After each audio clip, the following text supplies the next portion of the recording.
तो यहाँ पर जो लोग हैं उनसे हम जानेंगे कि उनकी क्या उम्मीदें हैं बजट को लेकर के और खास करके रेलवे को लेकर के। बजट तो बहुत अच्छी लग रही है, बजट तो अच्छा है। क्या लगता है कि मतलब ये चीजें अगर सरकार कर दे रेल में तो खास करके आपके लिए अच्छा होगा? किराया फ्री हो जाए। रेल में मतलब ये होना चाहिए कि लेडीज़ों को सुविधा हर चीज़ का होना चाहिए। हम इस वक्त मौजूद हैं आनंद विहार टर्मिनल पर और यहाँ पर आज हम पूरी ग्राउंड रिपोर्ट करने वाले हैं। आपको बताएंगे कि यहाँ के लोग जो पैसेंजर्स हैं उनकी क्या डिमांड्स हैं। तो यही कहना चाहते हैं, जब भी आते हैं ट्रेन से जाते हैं तब बहुत दिक्कत होती है हमको। टिकट पे तो रेट भी ज़्यादा बढ़ा दिए हैं। सबसे बड़ी तो महंगाई की मार है। कल बजट आने वाला है 1 फरवरी को और फिलहाल सबकी निगाहें ये टिकी हुई हैं कि रेलवे के लिए क्या कुछ नया आएगा और इस बार रेलवे को सरकार क्या नया देने वाली है। 2,65,000 करोड़ से शुरू हुआ था, बात तो ये हुई थी कि हर साल 10% बढ़ा देंगे। फिलहाल सबकी निगाहें यही इस वक्त हैं कि यहाँ रेलवे के लिए सरकार क्या कुछ नया लेकर आने वाली। हम इस वक्त मौजूद हैं आनंद विहार टर्मिनल पर और यहाँ पर आज हम पूरी ग्राउंड रिपोर्ट करने वाले हैं। आपको बताएंगे कि यहाँ के लोग जो पैसेंजर्स हैं उनकी क्या डिमांड्स हैं, प्लेटफॉर्म के अंदर क्या कुछ लोगों का कहना है, रेलगाड़ियों के अंदर जो लोग ट्रेवल कर रहे हैं उनका क्या कहना है और यहाँ पर जो कूली है जिसने इसको संभाल के रखा हुआ है उनका क्या कहना है। इन सब की बातें, इन सारी बातों का मेल आपको बताएंगे और कनेक्शन जोड़ेंगे कि कल के बजट के लिए क्या कुछ नया होने वाला है और क्या कुछ खास होने वाला है, क्योंकि निगाहें सबकी फिलहाल बजट 2026 पर है जो कल संसद में भारत की वित्त मंत्री निर्मला सीतारमण पेश करने वाली है। आइए चलते हैं।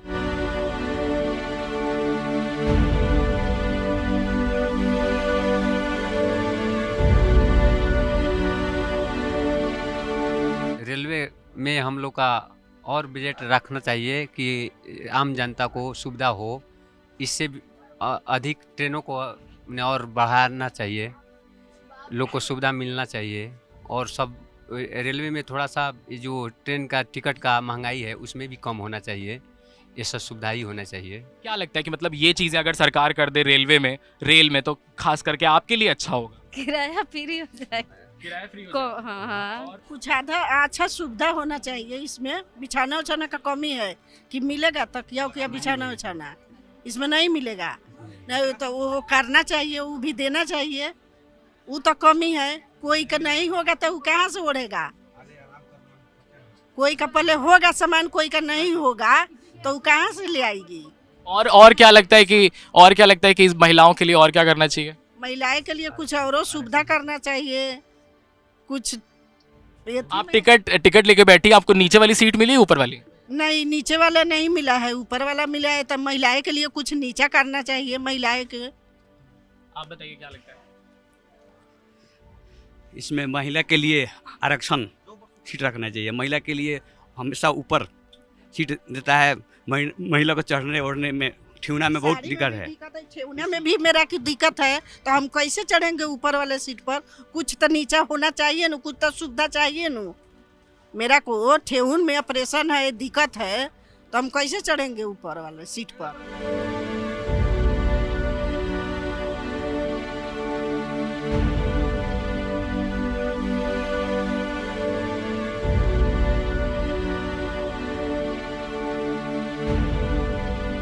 रेल में मतलब ये होना चाहिए कि लेडीज़ों को सुविधा हर चीज़ का होना चाहिए, क्योंकि कोई चीज़ जैसे इमरजेंसी पड़े तो उसके लिए होना चाहिए। फिर सुविधा अनुसार हर चीज़ होना चाहिए। बाथरूम के लिए भी सुविधा होना चाहिए, पैड आउट का व्यवस्था होना चाहिए, क्योंकि महिलाएं अधिकतर हो जाती है तो बहुत दिक्कत होता है, सामना करना पड़ता है, क्योंकि उसके लिए उसमें एडजस्ट करना पड़ेगा। हर चीज़ सुविधा अनुसार हो जाएगा तो कोई चीज़ की दिक्कत नहीं होगी महिलाओं के लिए। ऊपर वाली सीट के लिए तो भाई हम इसके बुजुर्ग के लिए तो भाई बहुत दिक्कत होती है चढ़ने उतरने में। बड़े बुजुर्ग की तो सुविधाएं खत्म कर दिए हैं, जो ये मिलता था वो तो ख़त्म कर दिए।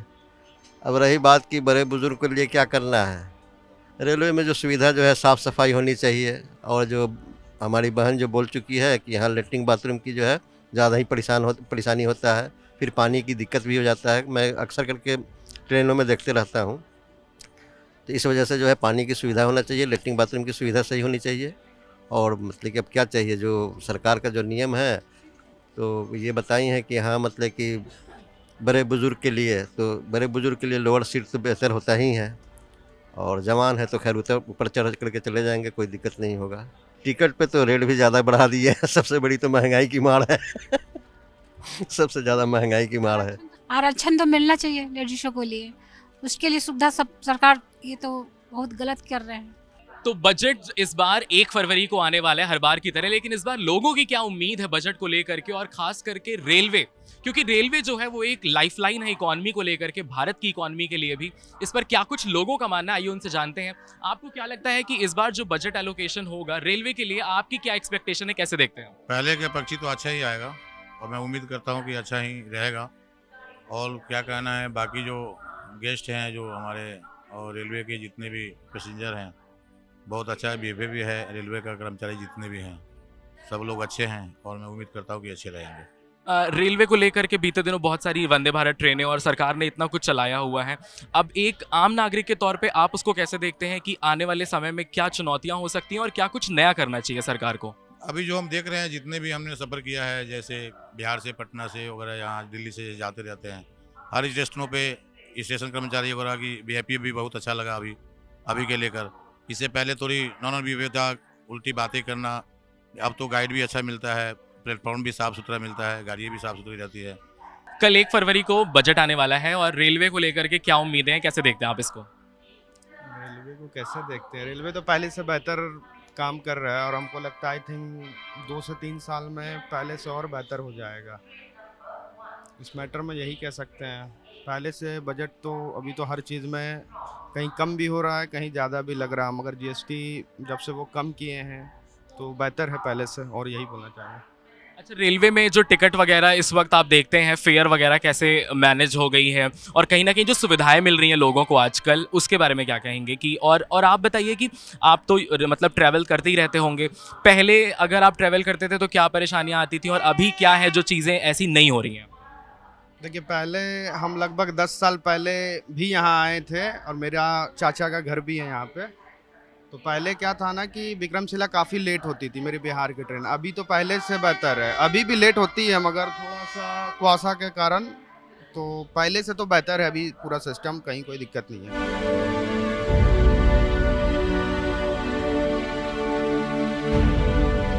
कहाँ से हैं आप? बिहार से। बिहार से हैं, तो फिर रेलवे गाड़ी तो बिहार के लिए लाइफलाइन है। क्या इस बार क्या देख रहे हैं सरकार, क्या कुछ नया करेगी? अब जो उनको मर्जी होगा वही तो करेगा। आपको क्या चाहिए रेलवे से? हमको तो अच्छा चाहिए जो अच्छा करे। अच्छा, तो अच्छा कैसे होगा रेलवे में? अब वो तो वही अच्छा कैसे करेगा जो वही तो बताएंगे। जैसे आप आते जाते रहते हैं, आपको क्या लगता है, क्या कमी महसूस होती है, फिर आप क्या चाहते हैं? हम तो चाहते हैं जो अच्छा और बढ़ाए रेल। जर्नल में दुनिया भर का भीड़ रहता है, अब क्या कहें। चलिए घुमा लेते हैं कैमरे को, यहाँ पर भी बहुत सारे लोग हैं। आप बताइए कहाँ से हैं? मैं यूपी बाराबंकी जिला से। बाराबंकी से हैं। तो बाराबंकी आप घर तो आते जाते होंगे और ट्रेन का ही इस्तेमाल करते होंगे। क्या लग रहा है कि कल बजट में आपको क्या लगता है कि रेलवे को लेकर के ये सूचना आनी चाहिए? ये सूचना कह रहे हैं सरकार से यही गुजारिश है कि जो है सुविधा सही होना चाहिए। जो लोकल डिब्बा है, हम लोग गरीब किसान जो हैं इनको सुविधा देना चाहिए। जो ठोकर खा के लटक के आते ये नहीं होना चाहिए, बिल्कुल सुविधा देना चाहिए कि इनका भी कोई पीछे बजट में ऐसा देखा जाए कि इनको सही रास्ता पे और सही अपना स्टाफ है तो उसको सही बैठने का जगह, सफ़र का आने जाने का सुविधा सही सरकार दे। बजट को लेकर के आपकी क्या उम्मीदें हैं? क्या लगता है कि इस बार यहाँ पर रेलवे में सरकार क्या कुछ ऐसा करेगी? आपको क्या लगता है, आपकी क्या उम्मीद है, पहले आप वो बताइए। बजट तो बहुत अच्छी लग रही है, बजट तो अच्छा है भाई। मैं यूपी से रहने वाला हूँ। यूपी में कहाँ से? गोरखपुर का। अच्छा, गोरखपुर। तो योगी जी के जिले से बताइए, अब तो फिर योगी जी सुनेंगे आपकी बात भी। तो यही कहना चाहते हैं, जब भी आते हैं ट्रेन से जाते हैं तब बहुत दिक्कत होती है हमको। जनरल से आते हैं, मिडिल क्लास के लड़के हैं हम लोग। पढ़ाई करते हैं? नहीं, इधर प्लम्बर का काम करते हैं। काम करते हैं जी, बहुत दिक्कत होती है उसमें। जैसे टिकट भी ले लेते हैं, उसमें भी सीट भी नहीं मिलता है, बैठने की जगह नहीं मिलता है। बोलता उठने के लिए लोग से, बोलता नहीं मैं सीट पे बैठा हूँ, नहीं। 1 फरवरी को भारत का केंद्रीय बजट आने वाला है। एक ऐसा बजट जिसकी आस लगाए हैं आज हर कोई। भारत का हर एक नागरिक उस आस को लेकर के बैठा हुआ है कि सरकार इस बार लोगों के लिए बजट में क्या लेकर आने वाली है। लेकिन हम आज रेलवे स्टेशन पर हैं, आनंद विहार रेलवे स्टेशन पर मौजूद हैं और यहाँ पर हम ये जानने आए हैं कि लोगों को क्या लगता है कि सरकार इस बार रेलवे को लेकर के बजट एलोकेशन में क्या देने वाली है। सरकार के पिटारे से, या यूं कह लीजिए कि निर्मला सीतारमण के पिटारे से रेलवे के लिए कल क्या निकलने वाला है, उसी को जानने के लिए आज हम मौजूद हैं आनंद विहार रेलवे स्टेशन पर। एक ऐसा रेलवे स्टेशन जो खुद बजट एलोकेशन के फंड से बना था। ममता बनर्जी जब रेलवे मिनिस्टर थी तब यहां पर 2009 में इसकी शुरुआत हुई थी और तब से लेकर के आज तक दिल्ली के प्रमुख स्टेशनों में शामिल आनंद विहार रेलवे स्टेशन आज एक मिसाल है। हम बात कर रहे हैं आज रेलवे स्टेशन की, तो हम बताएंगे भारत के रेलवे के इतिहास के बारे में। हम बताएंगे भारत के उस रेलवे के इतिहास के बारे में जो कहानी शुरू हुई थी 32 किलोमीटर के उस रेलवे की पटरी से, जो कहानी शुरू हुई थी भाप के इंजनों से चलने वाली रेलगाड़ियों से, जो कहानी शुरू हुई थी भारत के एक ऐसे रनवे पर चलने वाली ट्रेनों का जिसने कभी ये नहीं सोचा था कि 50 सालों में हम यहाँ पहुँच जाएंगे जहाँ पर आज हम खड़े हुए हैं। हम बात कर रहे हैं आज अमृत भारत स्टेशन की। 1300 से ज़्यादा स्टेशन अमृत भारत स्टेशन बन चुके हैं। हम बात कर रहे हैं आज 165 वंदे भारत ट्रेनों की। हम बात कर रहे हैं आज 68,000 किलोमीटर से ज़्यादा बिछाई गई रेलवे की पटरियों की। हम बात कर रहे हैं आज रेलवे प्रशासन की और हम बात कर रहे हैं आज रेलवे एडमिनिस्ट्रेशन के इस पूरे सिस्टम की। आपको ये जान करके बहुत ताजुब होगा कि रेलवे, एक भारत का रेलवे, एक ऐसा मीडियम है जो ट्रांसपोर्टेशन के लिए, लोगों की आवाजाही के लिए एक केंद्र बना हुआ है। सबसे सस्ता और सबसे अच्छा माध्यम है। करीब करीब 8 अरब से ज्यादा आबादी आज रेलवे स्टेशन यानी रेल से ट्रेवल कर चुकी है और ये अपने आप में एक बहुत बड़ा आंकड़ा है। आपको ये जानकर भी आपके होश उड़ जाएंगे कि 8 अरब आबादी, आप समझ रहे हैं, देश का एक ऐसा कोना जहां पर लोग इतने नहीं होते। इंडियन रेलवेज ने ये करके दिखाया है कि उसने ट्रांसपोर्टेशन से लोगों को उनके गंतव्य तक पहुंचाया है। एक ऐसी एक्सप्रेस ट्रेनें हो, शटल ट्रेनें हो, प्रीमियम ट्रेनें हो, चाहे जनरल ट्रेनें हो, लोगों ने और खास करके सरकार ने अपने बजट एलोकेशन में ये करके दिखाया है कि 50 साल में रेलवे की जो दिशा बदली है, जो रंग बदला है, जो रूप बदला है, जो स्वरूप बदला है, वो आज लोगों के सामने है। फिलहाल कल तारीख है 1 फरवरी की और निगाहें होंगी लोगों की बजट पर और बजट में भी उस पन्ने पर जहां पर यह लिखा होगा कि इस बार सरकार रेलवे को ये देने वाली है जिससे, क्योंकि बात होती है हर बार बजट एलोकेशन की, हम बात करते हैं उन प्रमुख सेक्टर्स की, लेकिन हम बात करना भूल जाते हैं उन प्रमुख सेक्टर्स की जो लोगों से जुड़े हुए हैं, लोगों के खुद के जुड़े हुए हैं। और आपको बता दें 2024-25 में किस तरीके से 2,65,000 करोड़ का बजट एलोकेशन सरकार ने निकाला था रेलवे के लिए और बात तो ये हुई थी कि हर साल 10% बढ़ा दिया जाएगा। लेकिन मसला आज ये है कि किस तरीके से रेलवे भी एक डेवलपमेंट के सेक्टर के लिए फिलहाल चुनौती बना हुआ है, लेकिन चैलेंजेस सभी के साथ हैं। भारत का हर वो सेक्टर आज रेलवे के साथ है और रेलवे के साथ कदम से कदम मिलाकर चल रहा है, क्योंकि ट्रांसपोर्टेशन हो, सेकेंडरी सेक्टर हो, प्राइमरी सेक्टर हो, हर क्षेत्र से जुड़ा हुआ है और यहाँ के लोग भी इसी से जुड़े हुए हैं। क्योंकि कविता हम पढ़ते थे अपनी किताब में, छुक छुक करती आई रेलगाड़ी, और आज इलेक्ट्रिफिकेशन के जरिए 100% इलेक्ट्रिफिकेशन को सरकार ने मंजूरी दे दी है और ये कहा है कि 2030 तक 100% इलेक्ट्रिफिकेशन हो जाएगा रेलवेज का। तो उम्मीदें फिलहाल सबकी हैं, लोगों की भी हैं, हमारी भी हैं, आपकी भी हैं, लेकिन निगाहें सबकी टिकी रहेंगी कल संसद में जब 10 से 11 बजे तक निर्मला सीतारमण बजट पढ़ेंगी तो लोग ये देखेंगे कि उस पन्ने में, उस कागज में रेलवे के लिए क्या निकलता है। ऐसे ही अमेजिंग ग्राउंड रिपोर्ट देखने के लिए आप कड़क के YouTube चैनल को सब्सक्राइब करिए, फॉलो करिए हम Instagram पर और देखते रहिए कड़क। आपके साथ मैं हूं वात्सल्य सारथी का सौधन और कैमरे के पीछे इस पूरी नक्काशी को तराशा है हमारे साथ हमारे वीडियो जर्नलिस्ट मोहम्मद अली ने।